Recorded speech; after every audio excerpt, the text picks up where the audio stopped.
Okay, welcome back to Honors Advanced Algebra 1 and 2. Today, guys, we're going to wrap up 2-3. Well, 2-3 was involving linear equations in the slope-intercept form. We already know that a linear equation is an equation where x has a power of 1. For example, like y equals 3x minus 7. We know that since x has a power of 1, it's going to be linear. Linear means that you're going to have a straight line. Okay? That we know already. From this little equation here, this is called the slope-intercept form. Y is the dependent variable. Dependent, it depends on x. 3 is the slope, or the m, the slope, which is the rise over run. If it's negative, it's the fall over run. Remember, we always run to the right no matter what. The x is the independent variable. And this negative 7 here is the b, which is the y-intercept, which is the y value when x equals 0. Okay, we should know all of this from yesterday. Real quick and dirty. Positive slope will always be going increasing from left to right. Negative slope will always be decreasing from left to right. Zero slope is a horizontal line going through one particular y value. The equation for that kind of a line is y equals a, where a is the value that the line goes through on the y-axis. And an undefined slope is when I have a straight up and down vertical line. The equation for that is x equals a, where a is the value that the line is going through on the x-axis. All of this was from yesterday. Now, today, we're going to learn how to write linear equations. And there's a lot of different things that they can give us, a lot of information that can allow us to write these equations. Okay? Give me 1 second. Sorry about that. Okay. So writing linear equations.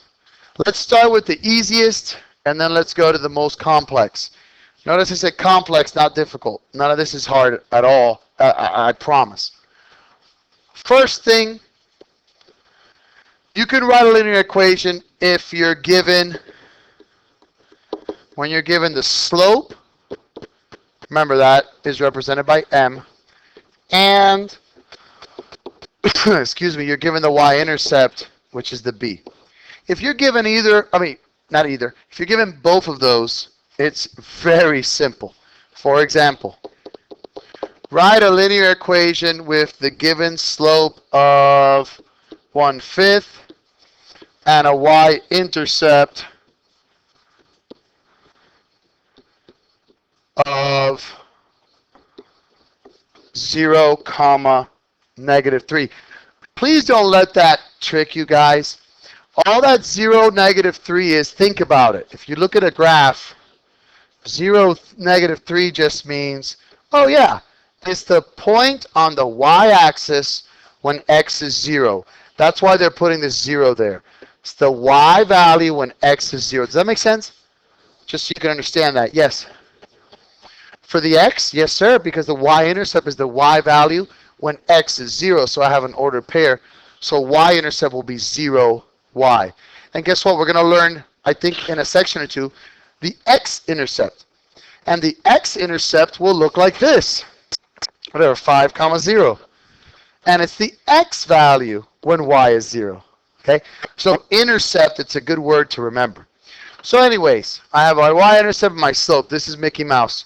Y equals mx plus b. Now, a lot of times people will do this. Y equals 1/5 times 0 minus 3. And they'll say, but Mr. Morrow, you gave me a point, Mr. Morrow. You said that x was 0 here. Yes, I did. And you're right. I did give you a point. But think about it logically.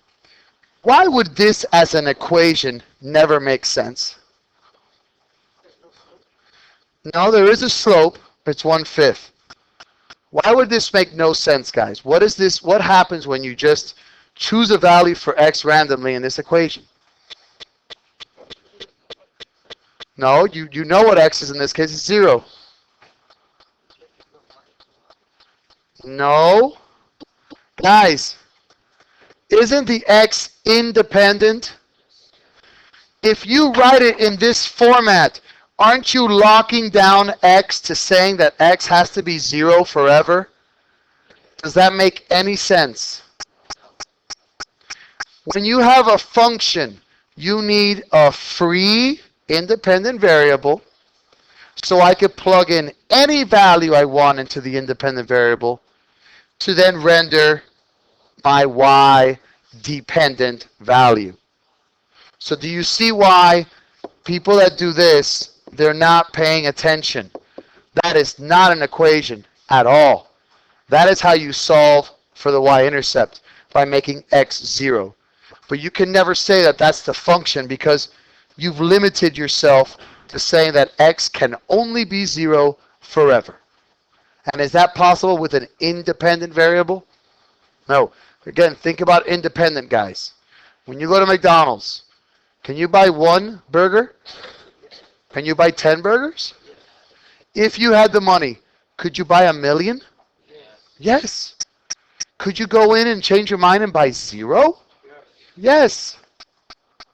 Means you didn't buy anything. You walk out. Does that make sense, guys? Okay, so that's the easy one. That's Mickey Mouse.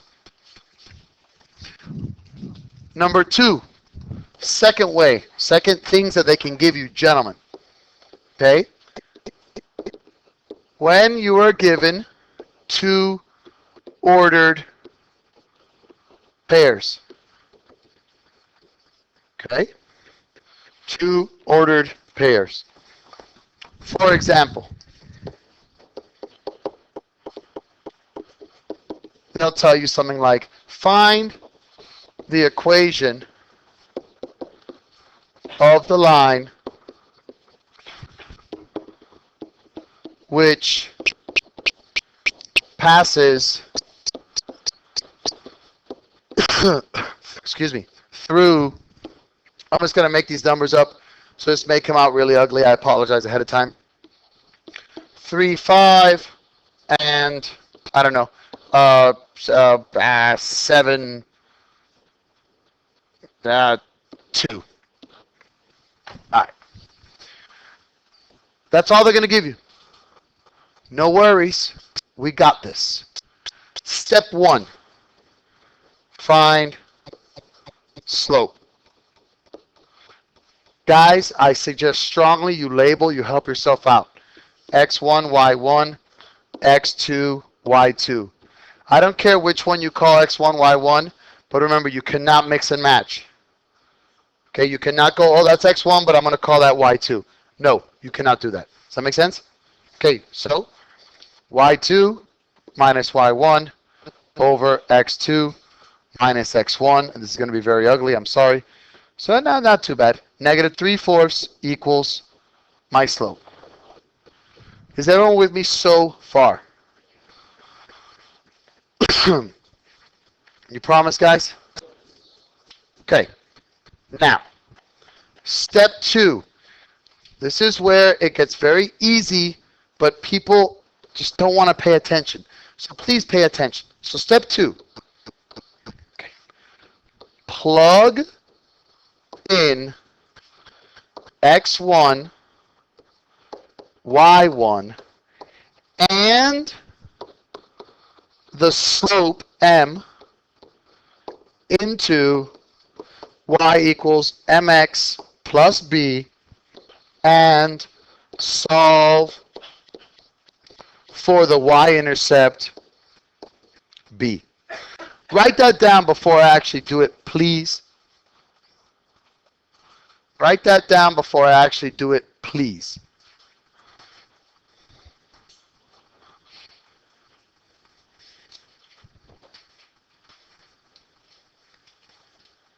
Does that make sense? What those directions say? Plug in the x1 and the y1.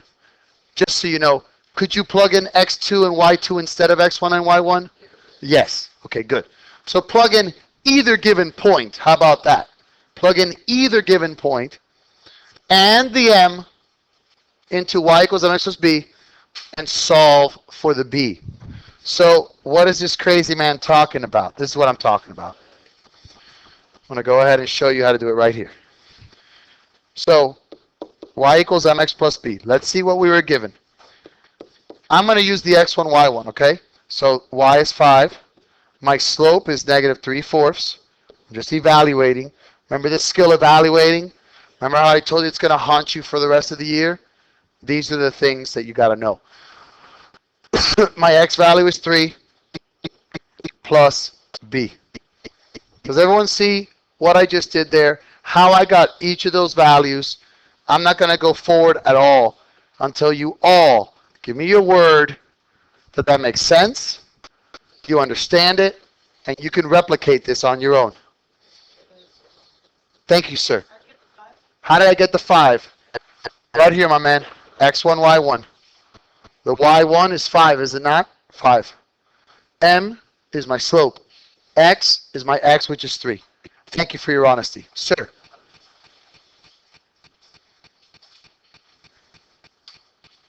Yes, yes, sir.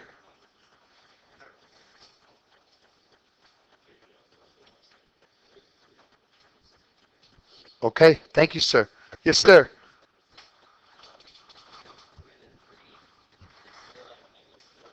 Yeah, that's the x value. Guys, thank you for asking. Y. Is this not the y? So I plugged it in. M. Is this not the m? So I plugged it in. X. Is this not the x? So I plugged it in. And then B. That's what I'm looking for. Thank you. But this again goes back to the skills of chapter 1. You guys chose to not listen to me about evaluating.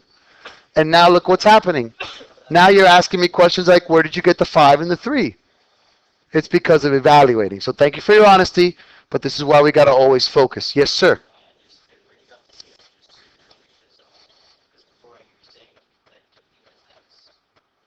When you're writing the final equation, you have to write it as x. But what does step 2 clearly tell you? You have to plug it all in to find b. Now let's go ahead and solve this. Thank you for your honesty, sir. So now here, guys, I love you. I'm sorry, but you're going to have to do fractions. So for those of you who are having struggles with fractions, I suggest you get some help, either from me, your peers, somebody. This is 5 equals negative 9/4. Remember, numerator times numerator, denominator times denominator, plus b. And I'm going to add 9/4 to both sides. That goes to 9 because common denominator. That goes to 45, right? Wait, no, stupid. Oh, Mr. Morrow's an idiot sometimes. I'm sorry. Common denominator is 4, duh. So that goes to 20. I apologize. Thus 29/4 equals b. You could say 7 1/4 equals b. Now, step 3. Write your equation using the slope and y-intercept. So y equals mx plus b. Now, a lot of times people get confused with this last step, kind of like what Eddie was talking about. But Mr. Morrow, why don't I put it like this? Not that you would do this, but this happens a lot. But isn't y 5? And isn't the x 3? And then, isn't that correct too, Mr. Morrow? Well, this tells you that 3, 5 is a solution. But guys, is that an equation? I mean, technically it is, but do I have any independent and dependent variables?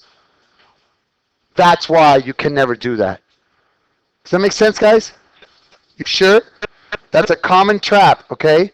That's a big trap that a lot of people do. Do not do that. The final equation is straight up just like that. Does that make sense? Promise? Okay. Now, what else? Okay, there's another way to do this. And hold on, let me see, because they're going to show you how to do it in 2-4. But you know what? Mr. Morrow is going to take you a little bit ahead. Okay? So now we know how to do it how to write an equation if they give you a slope and a y-intercept. And we know how to do it when they give you 2 points. And actually, I'm looking at the time. We got 10 minutes. Let's not cram another thing in there. Let's finish this up, and let's just do some examples. Is that fair? Okay? Thank you, gentlemen. All right. So, okay. Oh, okay. One last thing that I wanted to show you real quick. What would you do, guys? This is not writing an equation, but this is reading from an equation. If I say that you have 4x minus 7y equals 14, okay? And I want to find, excuse me, the slope and the y-intercept, okay? In this case, you have to solve for y. You got to get y all by itself. So how would I do this, boys? This is solving a literal equation. Yes, sir. Absolutely right, sir. I want to get the y alone, so I got to get rid of the 4x. I get rid of a positive 4x by subtracting 4x to both sides. And I'm left with negative 7y equals negative 4x plus 14. What else do I do now, my brother? No, you don't divide 7 because there is no 7 here. You divide by negative 7. Thank you very much. I hate to be a stick in the mud, but you guys got to be careful with those negatives.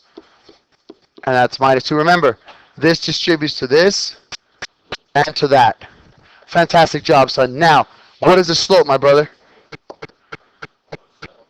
My boy who solved it. What is the slope, my brother? 4/7. That is the m. That's the coefficient of x, the number being multiplied to the x. And what is the y-intercept, my man? Negative 2. Fantastic. Good job. Does that make sense? Okay.